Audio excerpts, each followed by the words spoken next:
Where's my smoker? All right, welcome back to Two Wild and Crazy Guys. And you'll notice that one of them is missing. so, Right, Sally, get off me. I'm coming now. We're supposed to be on air. Stop kissing me, girl. he had to get on Hello a little there. bit, before the show. My wife might be 69, but by gosh, she's a goer.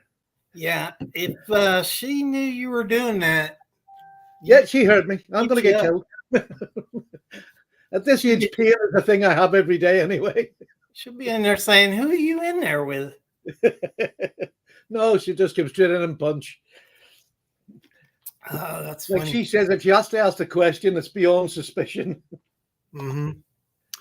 Let's see. Sorry, We got Collector with Stan. That's a new guy. I was watching his video today. Sorry, I didn't realize we were on air. Yeah. You're saying talking all that trash, and we're on the air. Hello, everybody. Sorry, I'm on drugs, and I mean that.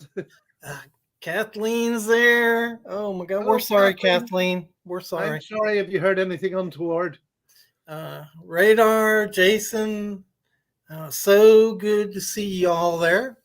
And I don't know whether you know what we're going to be talking about today, but Patty and I were talking and just talking about how critical people are nowadays of knives, and sometimes you can understand that, but as we were talking about that, I was pointing out how far knives have come from back in the 1800s, and how manufacturing processes have changed dramatically, and in some ways, the knives are better, and other ways they're not. But that's what we're going to talk about today. We're going to talk about whether that's really justified, all the criticism that knives get. And I just finished that case video, and towards the end there was a little bit of that in that case video, because you could kind of see what the factory was going through. It's funny. I was watching a video. I can't remember who it was the other night. I was just watching one of their videos, and they're talking about a case knife, and they called it the knife that you say, it's a case, it's okay, but right. And I thought that was a fantastic sentence, because sadly, that's what it is. Yeah. So I'll start this off with telling you about my case adventure. We talked about this a little bit. I didn't tell you this. I got into cases about 4 years ago, and the reason it was just 4 years ago that I got into cases is I look at these knives. They look fantastic. I wanted to get them. I go on the internet, and there's all this trash talk about these knives, and I just didn't want to get them. So I finally broke down and got them. The first two ones I got were perfect, but overall, almost every case knife that I got, which all but two of them I got sight unseen, right, are fine. They're great. There's a little bit of gapping issue in them. Some of them, none of them are as extreme as the gapping that I have in the Rough Riders that I have. So, that's what I'm talking about. And at first, when I got that gap in and a couple other little things I found in them, I was going to do a video just tearing case up. But I asked myself the question, are other knives like this?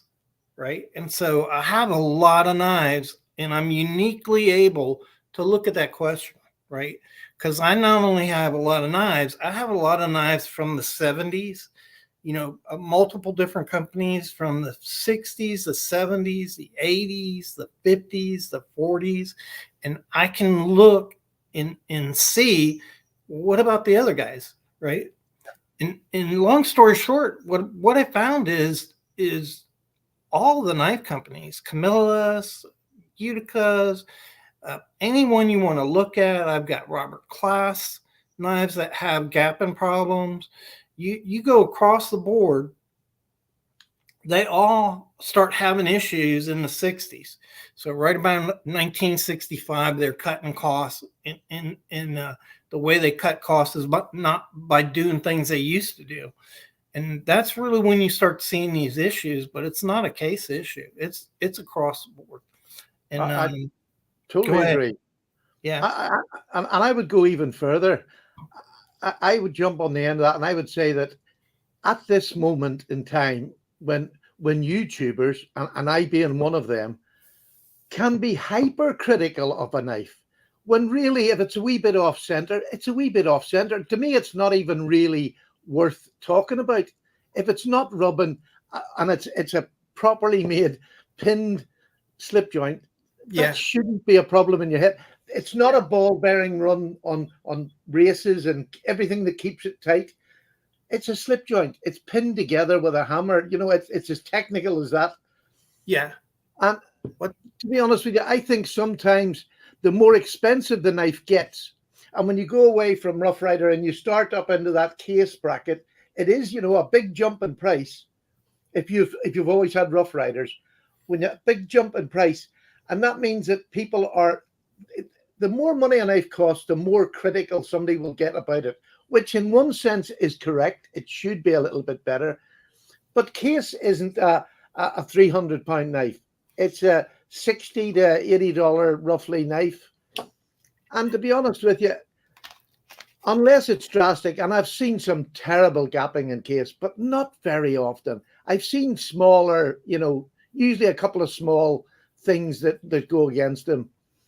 And I've seen that in GEC as well. Now, I've seen it less in GEC, but at the moment, GEC is making a right hash of their detents and nearly every knife they're coming out with. I haven't bought one for a year. I've bought cases during that year. So does that tell you something? I don't know. What do you think in the audience?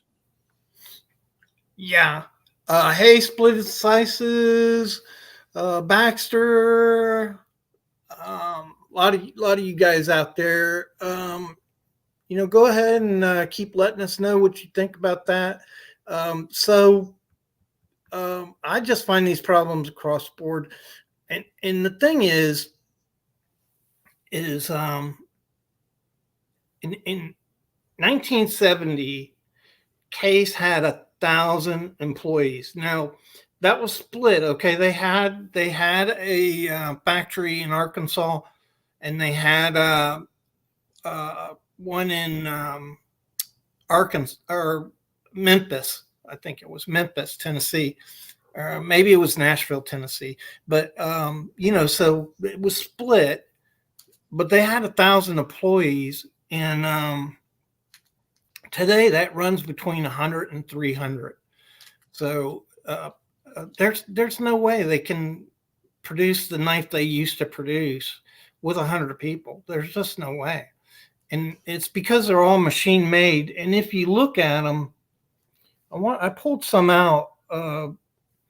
So look at this knife here, and I want to show you. If you look at this, and you look at the bolsters on this knife, they're square. You see how square those are? Mm-hmm. Okay. Now, when you look at this knife from the 1960s, look how symmetrical and round that is. See how they kind of fold down? The bolster is rounded and folds down in, and these are squared off. And the same is true if you look at these scales. They almost fold into the liners here. You see that? Yep. And when you look here, they're square. And that's a step that's cut out. So they're just taking these and they're running across the belt like this, and they're not trying to round them over like that. They're not putting that bevel on the side of it, for want of a better word.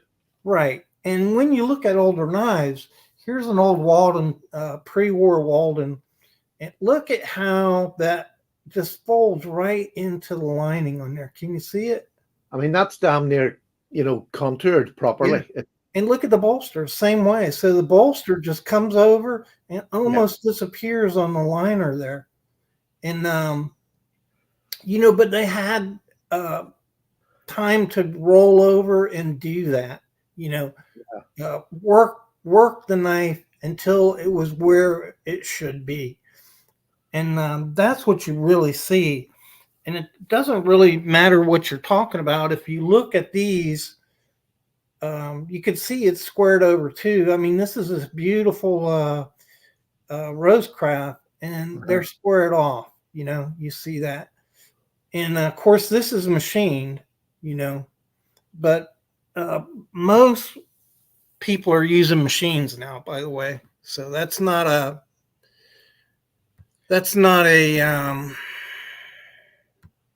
case thing. That's a everybody thing. Yeah. I think that for me though is I think YouTubers play a big role in spreading bad news. It seems to be a joy to find something about a knife that's really bad or just even slightly bad. And that's slightly bad. It's like, playing whispers. It starts off as a tiny wee gap, and by the time you get to the other side, a couple of weeks later, it's a Grand Canyon we're crossing instead of a little gap. And I think YouTubers fall into that.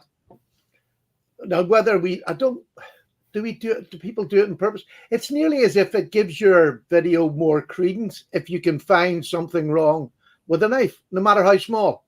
You just have to find, well, some people just have to find something small.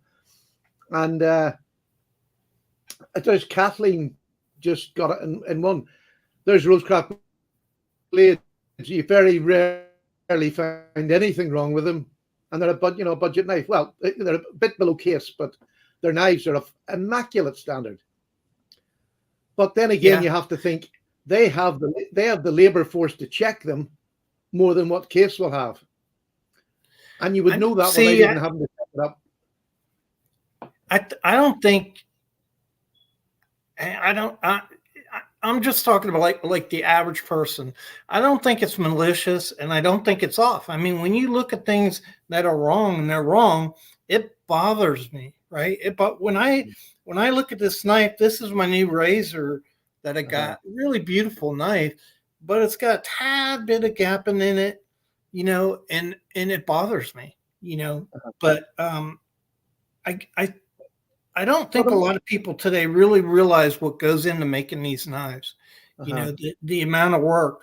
So I think case is down to, you can correct me if I'm wrong, but I think they say 160 processes, hands-on processes. Yeah, knives now. 160 up to 200. Yeah, it used to be 300, by the way. So in 1970 it was 300, but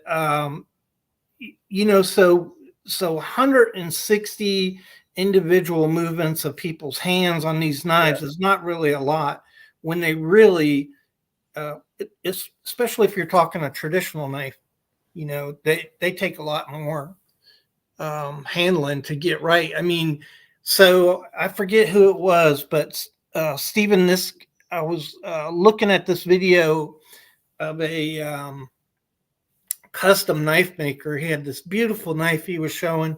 He said it took him 240 hours to make.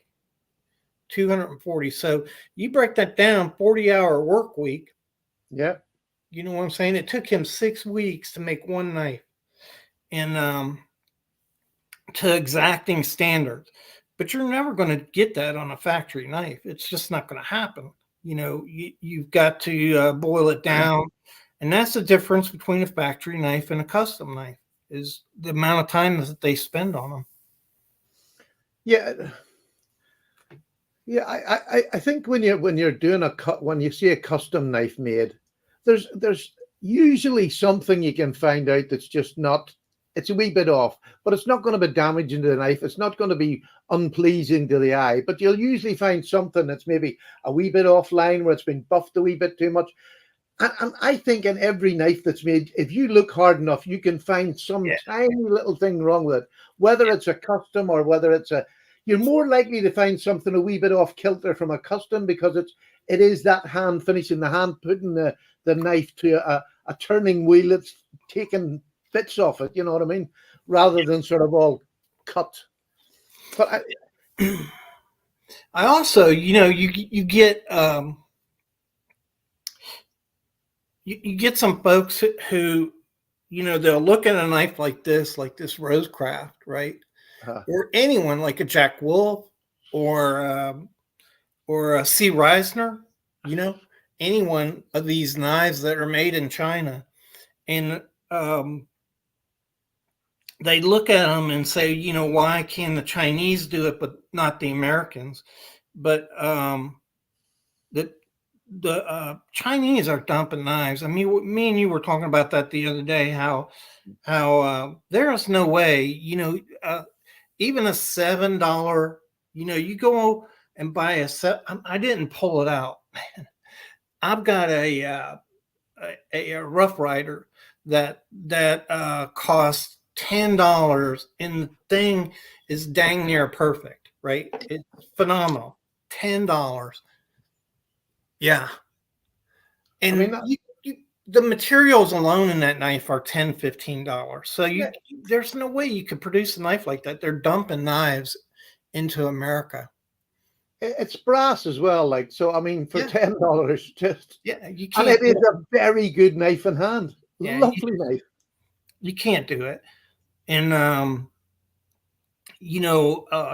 I think when you look at these, I also didn't do this. I should have pulled some knives out, but when you look at these American knives like Bear & Son and GEC and Buck and just American knives in general, I think they're better built than Italian knives. And I've got a few Italian knives now, and they're fantastic. But the wages in Italy for cutlers are higher, about 30% higher in Italy than in America. They pay their cutlers more. Yeah. And I think we produce better knives than them. So, but you see, there's a saying that sort of is maybe used too much. Cutlers, you take Case. How many people in that 1,000 of Case people are actual cutlers? Yeah. Or are they just people that work in a factory and do one job repeatedly, day after day, over and over again? Yeah. And they can maybe do 2 different parts, so they'll move one weekend, whatever the way they do it. But there's very few of them cutlers. Yeah. I just answered somebody on one of my videos. I can't remember who it is, but one of the folks, that watch my videos commented on the fact that, somebody didn't even have a cutler there. And I believe that's the case. Back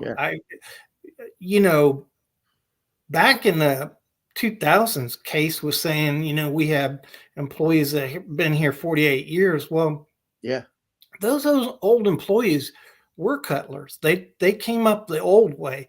They worked in one section and then they moved up and they learned how to completely make a knife. But today they're more or less machine operators. I mean, that's why Tony Bowes go in there. I think that's what it was about. We were talking about a Tony Bowes knife, but Tony Bowes went in there and showed them, this is how you make a knife.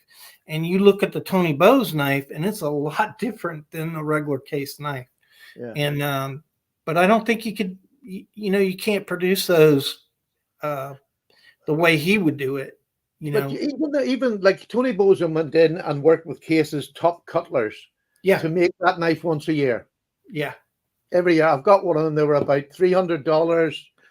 Where is it? I've got, where is it? Here it is. This is a Tony Bowes. This was the special. It was done once a year. There wasn't a whole lot of them made, hence the price was quite good.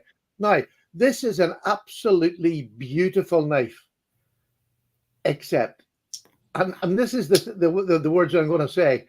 This has been hafted beautifully up to here, and then the 2 parts of the pin, if you can see, listen. Yeah. I mean, that is a couple of rubs on a thing and it would have gone away. But that was their top cutlers who made these, who just, got the design. Well, so how much, do you mind if I ask you how much you paid for that? I paid $200 for it. Yeah. So I want to answer this right here. Gunswater said this year's Remington bullet knives were disappointing. I think last year GEC made it. Let's see. I may be getting that backwards. I think GEC have made the last 3 years, including this year. Well, I think last year Bear and Son made the 3-bladed one. Bear and Son made. Right. Okay. Right. And then I think this year's was the other one, and that's made by GEC. But that's GEC making them. Yeah, I mean GEC done the same run in the GEC knife as they give for they always make a run, the similar run to whatever that bullet knife is going to be in the GEC brand. But I mean, to me, it was a very strange choice to make for a knife. It isn't a popular.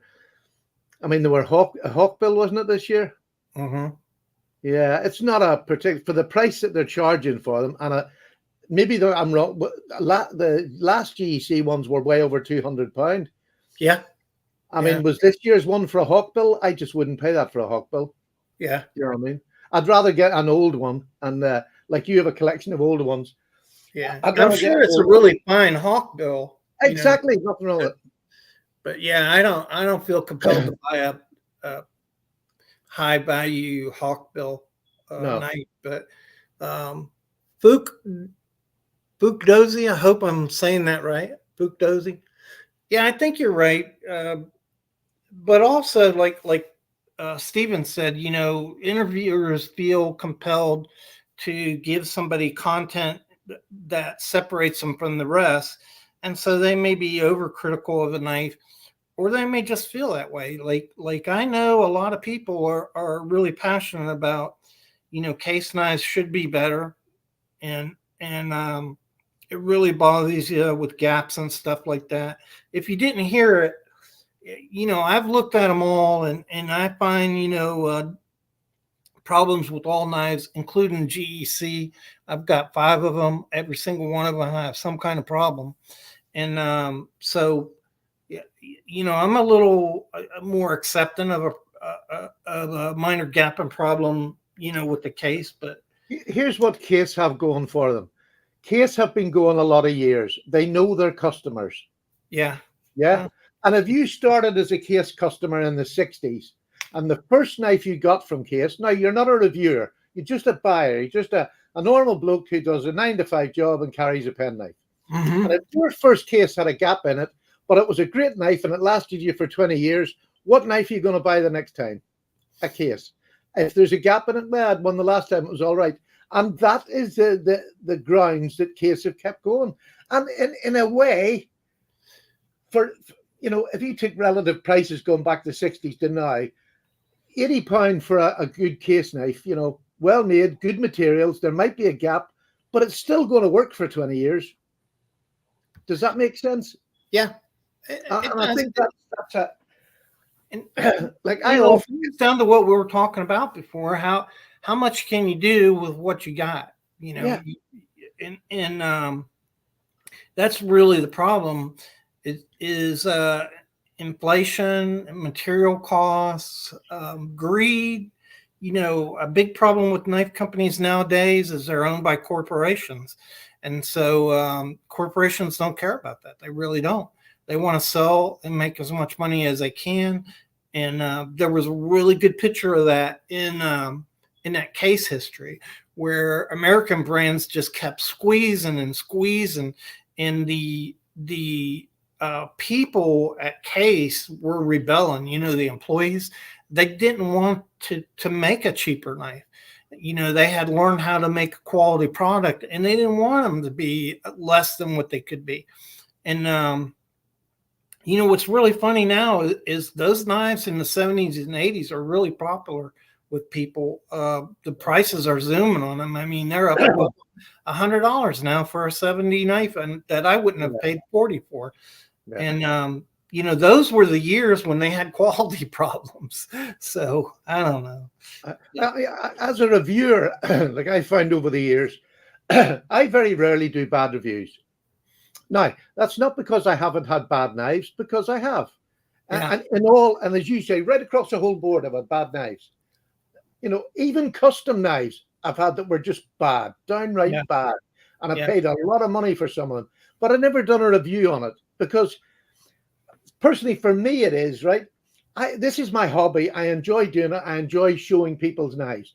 Most of the knives that I buy or I take the responsibility of doing a review on them on my channel are because I picked them. Yeah. So I pick in knives that I like to start with. And if there's a big problem with them, I'll just send them back and say, no, I'm not going to review that. That's too bad to review.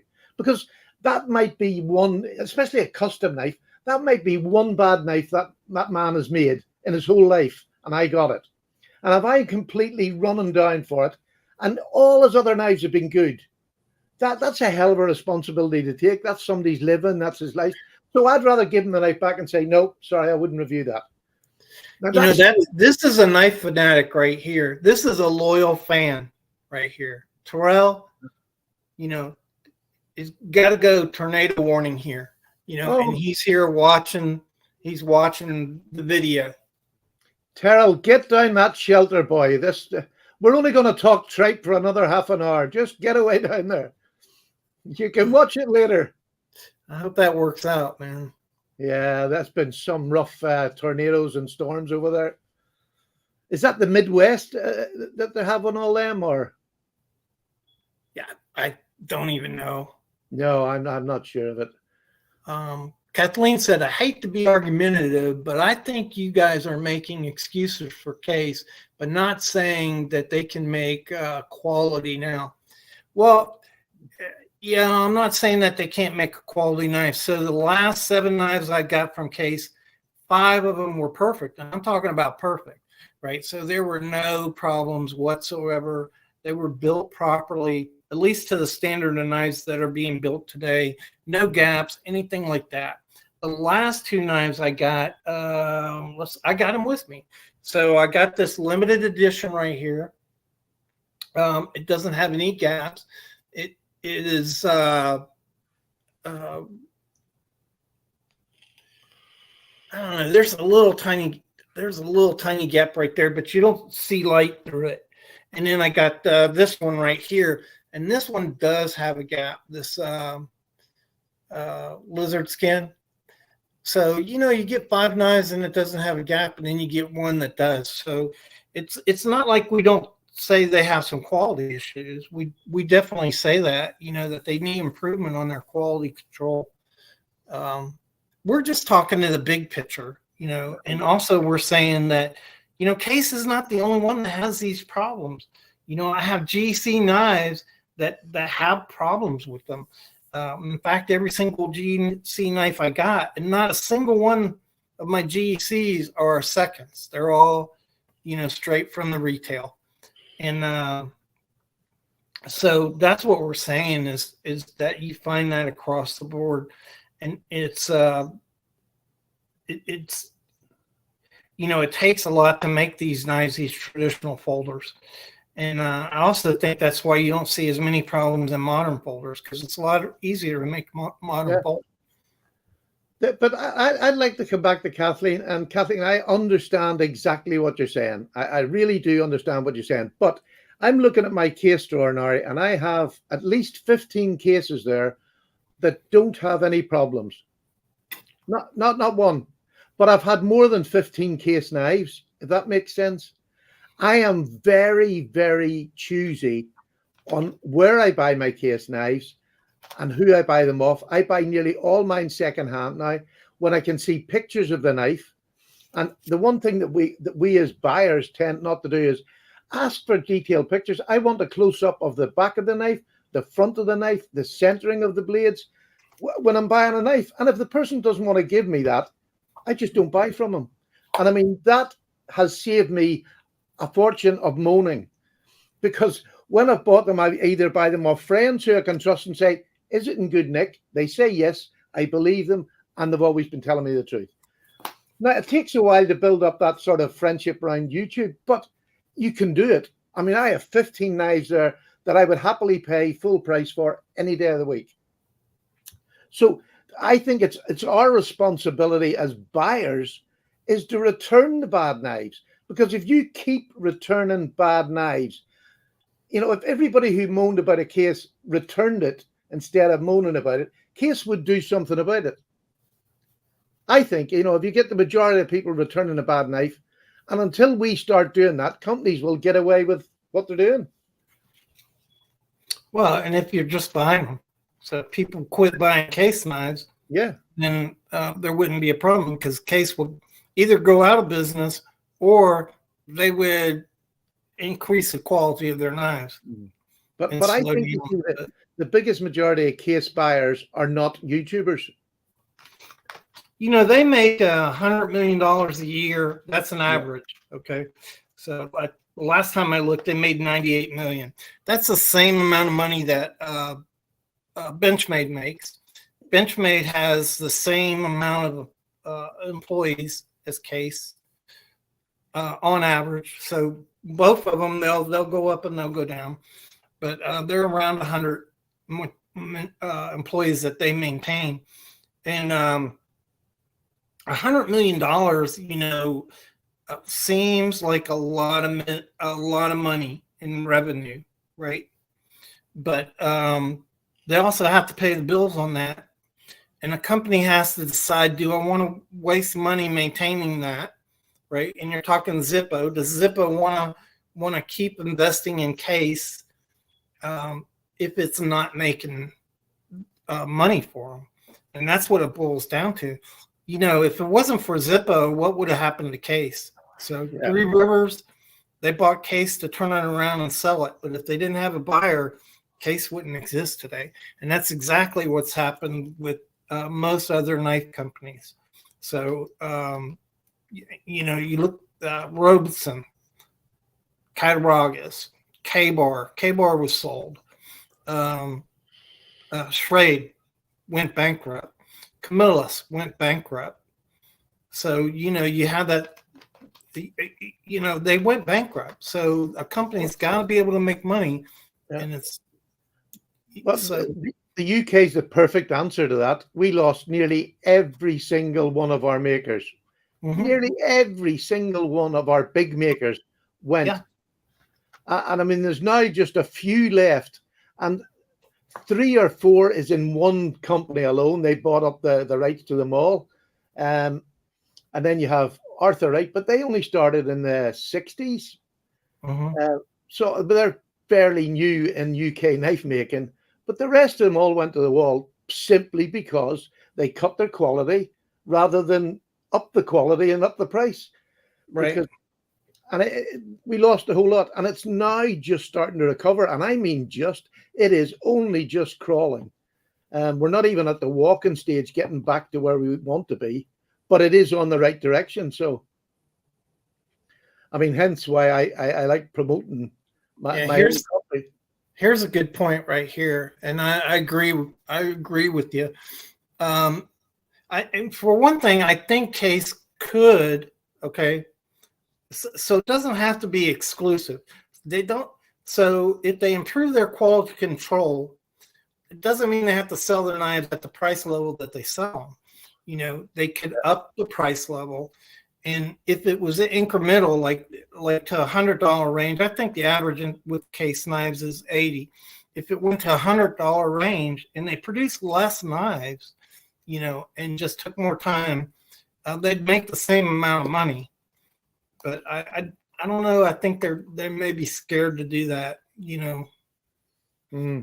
Maybe they'd lose market share. Yeah. But as soon as people realized they were producing a product that's equivalent to a GEC, they'd be buying them. Yeah, I mean that would sicken the Chinese sellers. If people have a lot of hate for Chinese, but if Case were making a knife that was of excellent quality, you're right, they would sell it, but I think they would increase their selling, not just stay the same. I think they would increase their selling, and then the Chinese are going to have to step up again to catch up with them.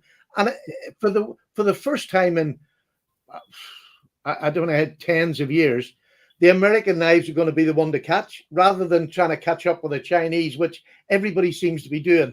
Let's knock as many as we can out every month, but don't worry about the QC, and that's a complete wrong way to do it.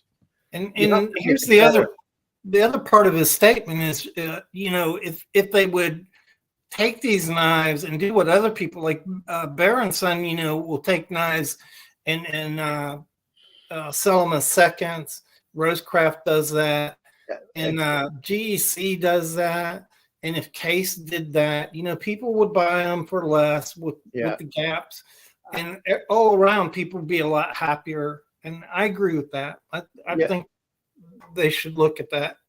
Can you imagine a Case second sale? They could send them to every one of their outlets. They could send them hundreds of knives and sell them at a reduced price, and people would snap them up. I don't believe they'd have one left. Yeah.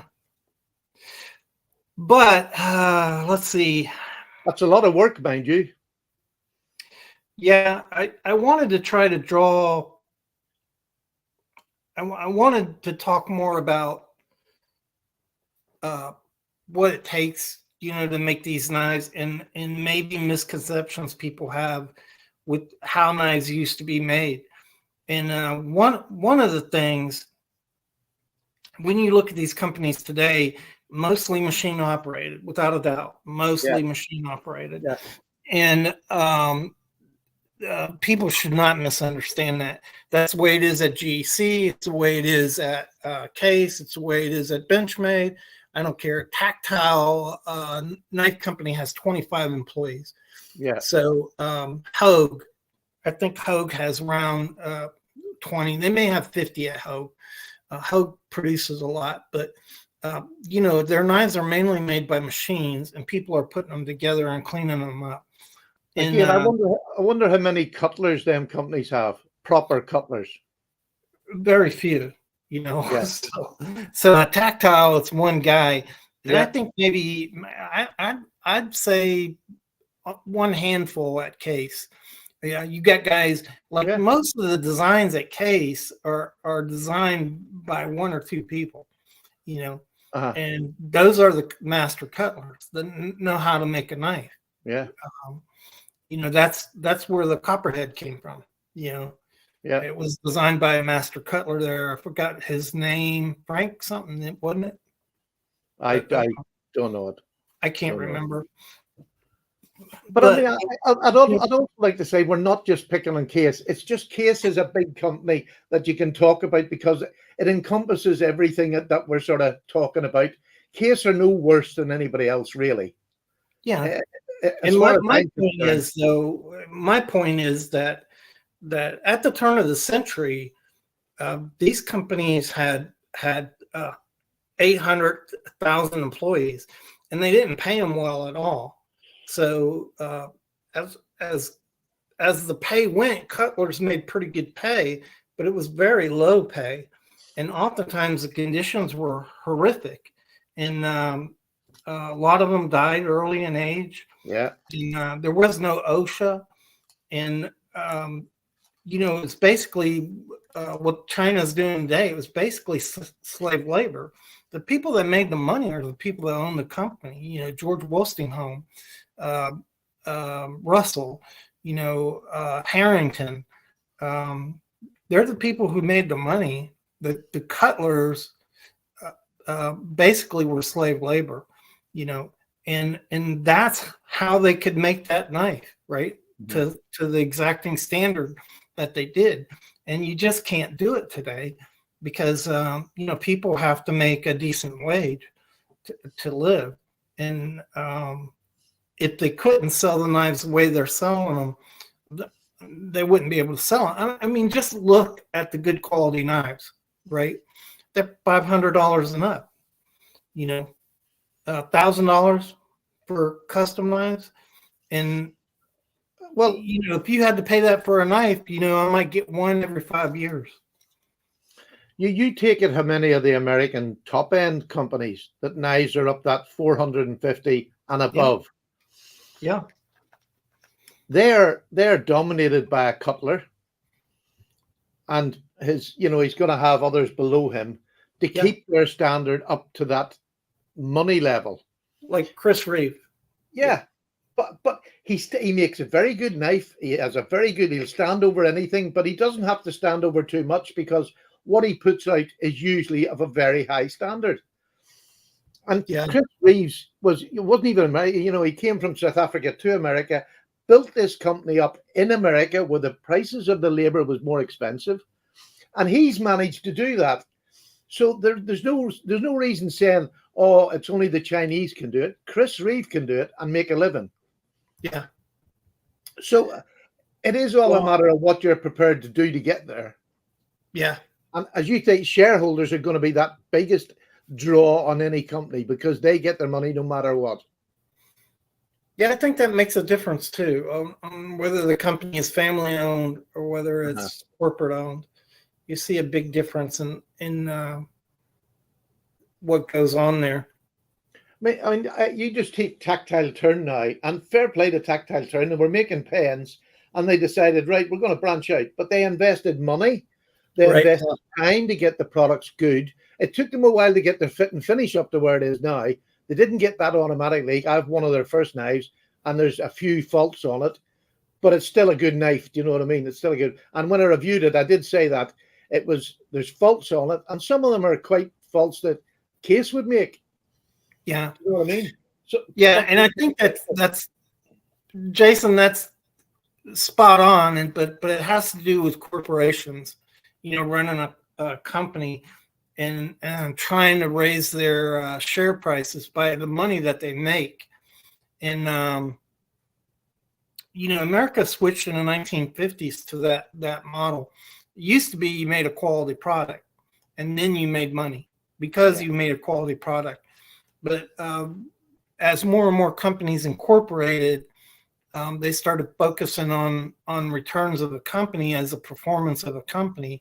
And so that's when the quality started slipping in America, where the focus is on the money and not the quality. And you know, how much do you have to make?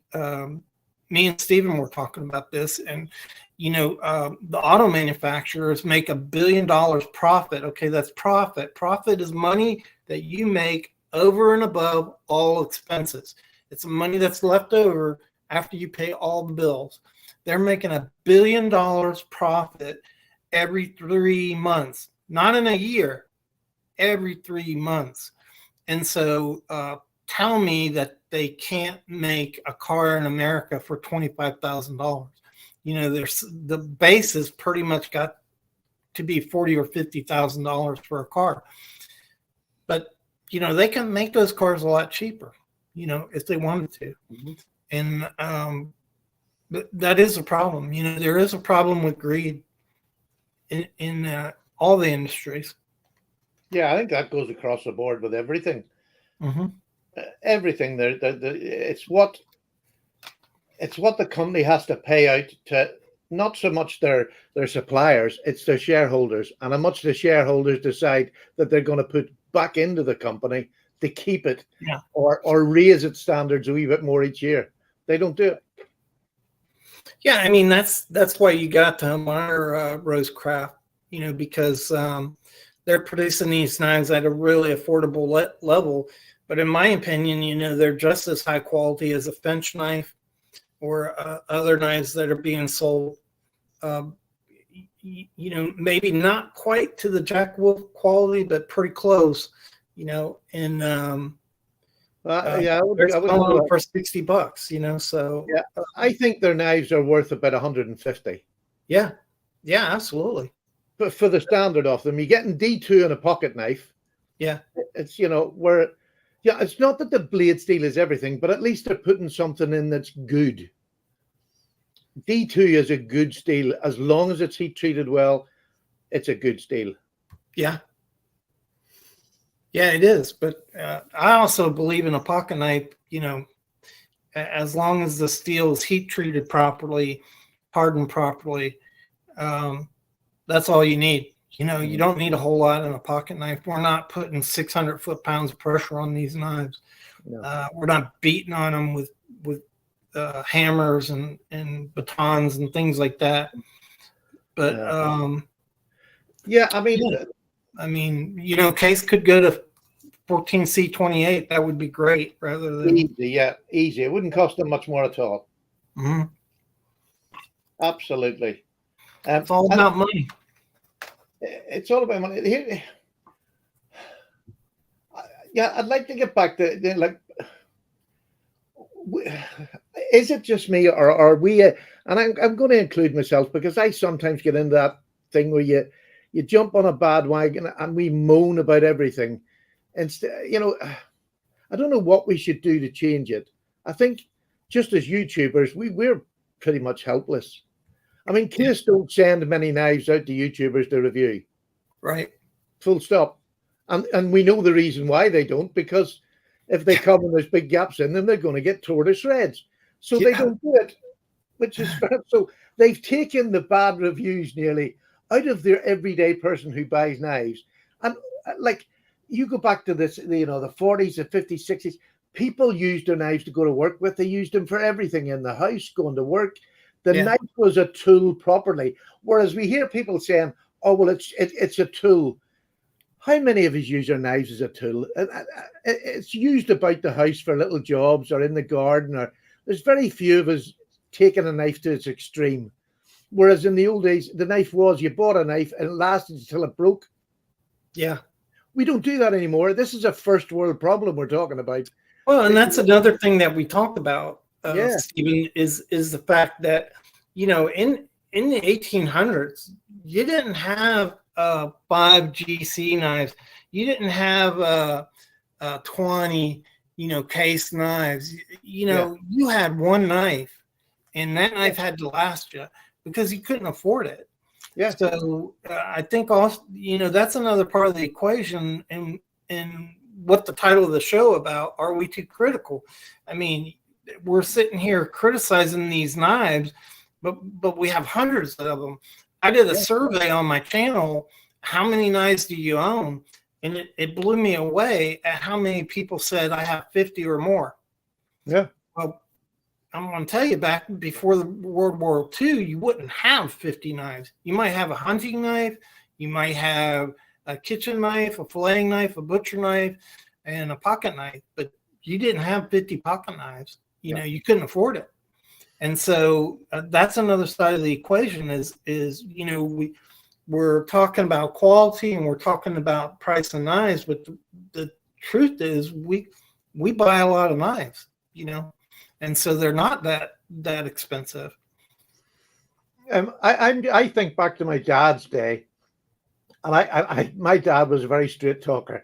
If my dad knew how many knives I had in my cabinets, he would think my head was cut, because he would have every penny of that spent on something else that I should have, rather than a box of knives. Do you know what I mean?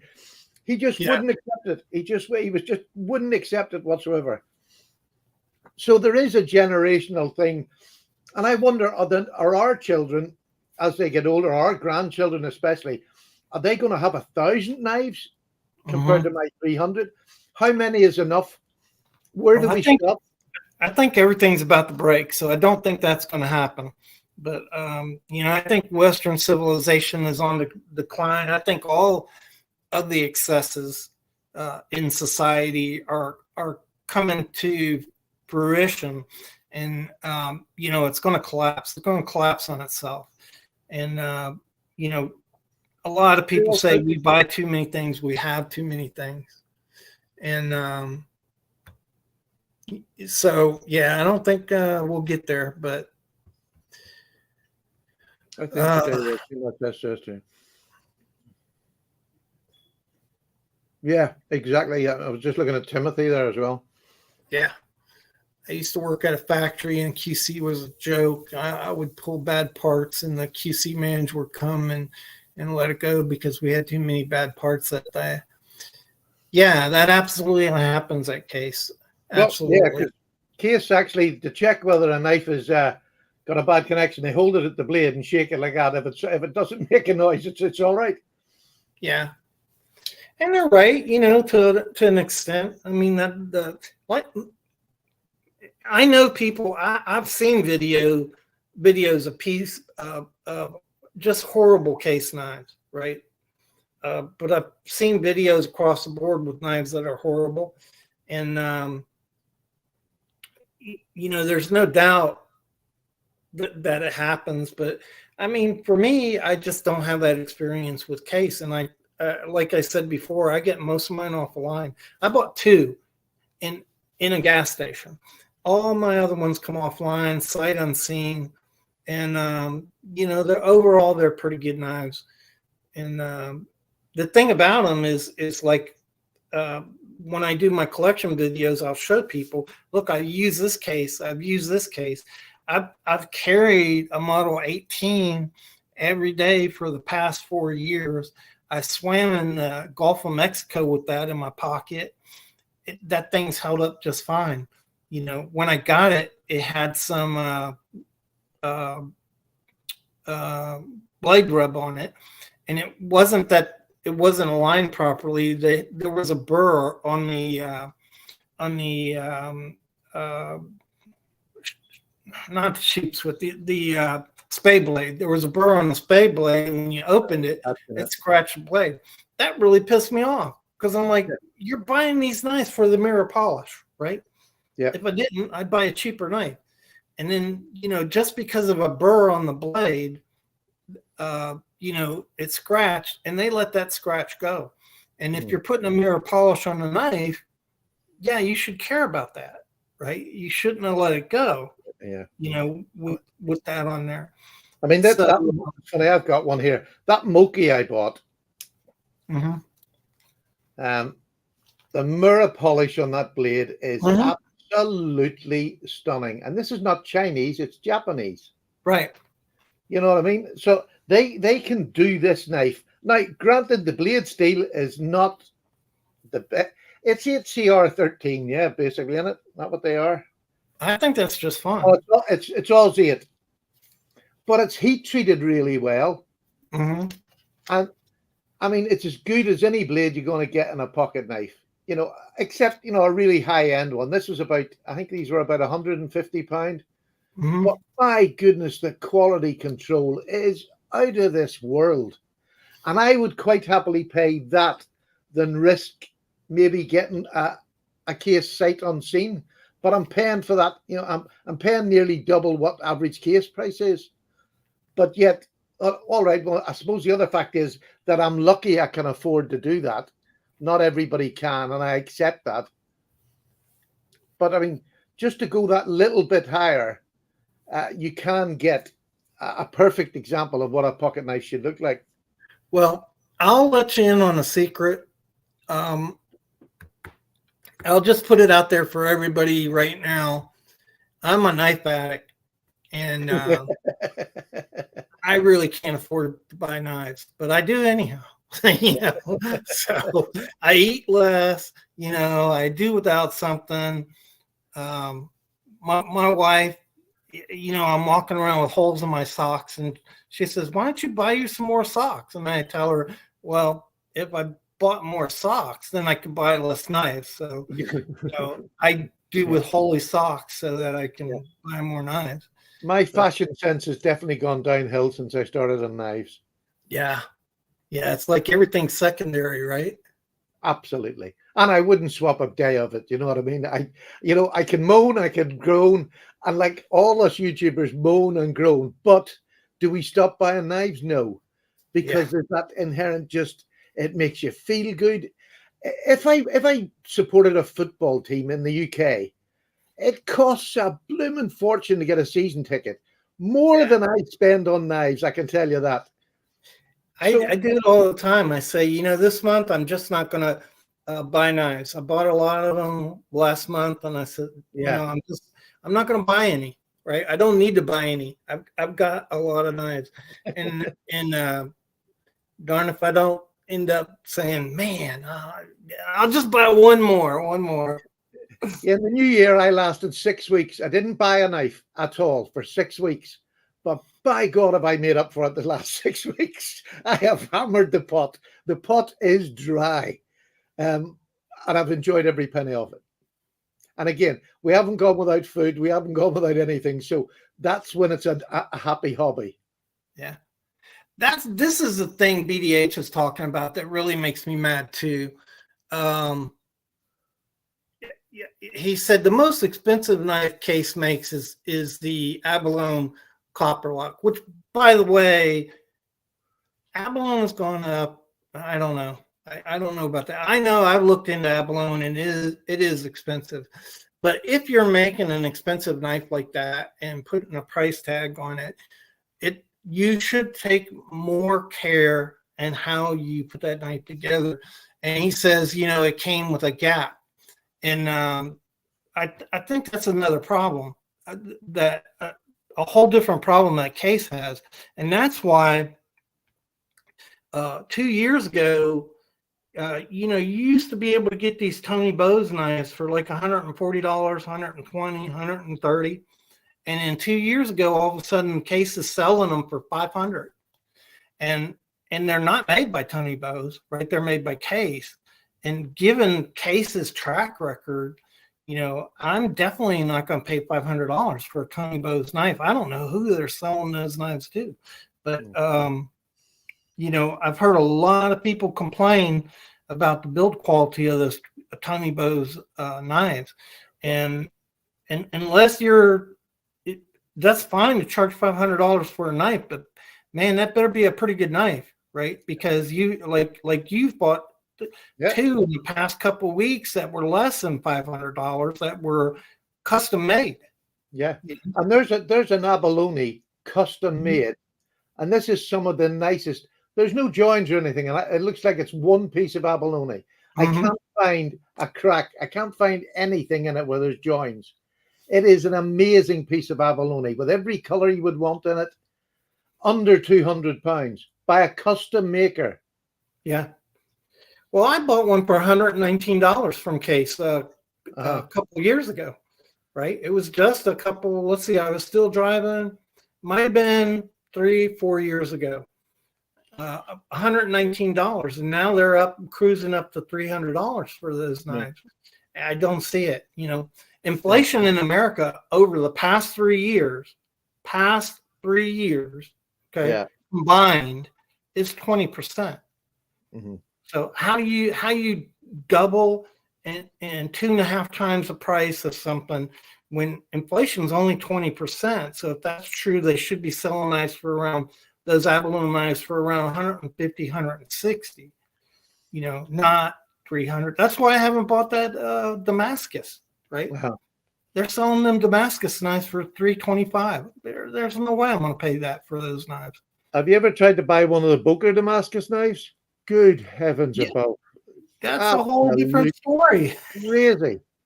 You can't even tell whether they're made in Germany or not. It's so confusing looking at Boker knives. It isn't fun. Well, yeah, because, I mean, it used to be, if you've seen Soligen, that was the fact that it was made in Germany. And right. It can now mean made in Germany or made in a factory in Soligen from parts that are shipped to it from around the world. And they take parts from everywhere, China included, and then they put them together in that factory. It's a completely separate one. You have to be buying from the Boker factory to get a proper Boker knife. Yeah, it's crazy. Yeah. Case knives are, case knives are starting to get over the £100, and it's one of those things. Is I don't mind as long as the quality's good. And I keep going back to this thing. We can moan and groan, but unless the biggest majority of the people who buy a case knife are going to send them back for gaps or whatever, it ain't going to change because the shareholders are not losing any money. Yeah, people are buying them for sure. Yeah. And that's I tell you, I buy a lot less than I would. Yeah, I'm the same. I have to see it. I have to see it, or I have to know the person I'm buying from. Yeah. If I had more confidence, and a lot of them I buy secondhand, so I'm like you said, I'm looking at them pictures really close before I buy them. But well, I bought that case knife, and when I was showing the pictures of it, it looked really good because it was put to the camera to look good, and it looked good. And everybody says, yeah, but if you get a Tony Bose one, that's their best quality knives. Well, do you want to know something? Not always, because Tony Bose didn't make them; he just designed them and taught the cutlers what he wanted. But yeah, which doesn't mean they're the ones producing the Tony Bose knives either. By the way, no, definitely not. the Apostle Paul had a really good review on a Tony Bose knife, and man, he had a horrible experience with that. He sent that thing back 4 or 5 times to get it right, and it took that. They eventually got it right, but and I After a think lot of that was a while ago, so he probably paid around $300 for it, I think he said. But yeah, if I I know that recall, one of mine when it was sold, I think it was about 300. That was a few years ago that was made. yeah. But the thing is, I'm doing all this talking and we're doing all the talking about we should send. I didn't send mine back. So I'm a hypocrite for a start with. I didn't send it back because everything else about the knife is perfect. It's just two of the two back springs are dropped a little bit at the front. Doesn't affect the knife. Doesn't make it. But yet I'll never get my money back on it because I couldn't pass it off as a good knife. I would have to tell somebody these have dipped. So it's with me for life because I'll never get the money back for it. I mean, I really don't buy a lot of case knives. So let's say I've got 15-ish. Yeah, I don't buy a lot of case knives. I might buy 4 a year, and lately I've been in a the way I buy is like I'm not taking this pattern 6207 pattern, and I'm not buying 10 that look different, that have different scales or different. I've never been in the way I'm collecting is I'm looking for different patterns. Yeah. So that's kind of rare anyhow. This is the vault pattern, and I bought that, but I mainly buy used ones, the old ones, because I'm trying to get different patterns of them. I'm having more fun buying secondhand knives than I am buying new knives, for the simple fact that locking knives, I've no interest in this mass production from China just hitting the shores over there and getting spread out throughout the world. I have no interest in them because to me, 90% of them look the same for a 3-month period. Then somebody comes up with a new design and then 10 companies come up with something that looks very like it. And I have no interest in collecting something like that. I'm like yourself. I mean, there's none of mine. All my case are different patterns. All my GEC barring one pattern is the 15 pattern I have 2 of. But the rest of my knives are all different patterns. I think you got to hand it to Rough Rider. They do a really good job at being innovative in the knives that they produce. Different blades, different patterns, different ideas, different materials at a really affordable price for people. Well, and that's another thing you just don't see with a lot of other companies like GC. It's the same basic patterns they produce. Rough Rider are the CRKT of China. Yeah, they're quite happy to innovate and bring out new patterns, and they might fluff a couple, but they're still doing it. That's where I cut my teeth on traditional knives. Was buying the different patterns and getting to know what I liked, what I didn't like. They're amazing for that. But I mean, CRKT are the same for doing different patterns, bringing out, using a lot of custom knife makers to design their knives for them. Kershaw does that too. Kershaw is really good. Yeah. In Kershaw, man, they'll put out 100 patterns a year, and the ones that stick, they'll make next year. And the ones that don't stick, they're like, oh, well. And then next year they come out and all kinds of different designs, They got so much stick, and they still do get an awful lot of stick for not putting a higher end blade on. And I can kind of see it because the prices have gone up, and it doesn't cost them that much to upgrade their steel. Again, like you said, to 14C or D2. And now they've started doing it. And they're now becoming relevant again, I think, because I'm seeing more people actually venturing to buy them. Yeah. Well, I think that's the way with Buck too. Buck's up its game, and I don't. When I look at American modern knife manufacturers, they remind me of the car manufacturers back in the 90s. And the Europeans were putting together these fantastic looking cars, right? And made really well, selling like a wildfire in America. And you would look at the American cars and they were blocky, they were unimaginative, they didn't really look good, they didn't they weren't well made. And that's what is kind of frustrating about American knife manufacturers. I was looking at Gerber. So one of the things I'm doing this year is I'm trying to buy more American, right? So I'm buying Bucks, Gerbers, whoever's making an American knife. Yeah. I'm trying to buy more American knives. And so far I've been happy with that. I bought that Buck Sprint Pro. That thing is a fantastic knife. I got it on me right now. I've been carrying that thing around. And yeah, I bought the Buck 112 in 30 CV. But when you look at, if you look at like Gerber, I mean, they're just not innovative. Well, they really don't even. And if you look at Buck, what is it, the Kinza and the Morelli?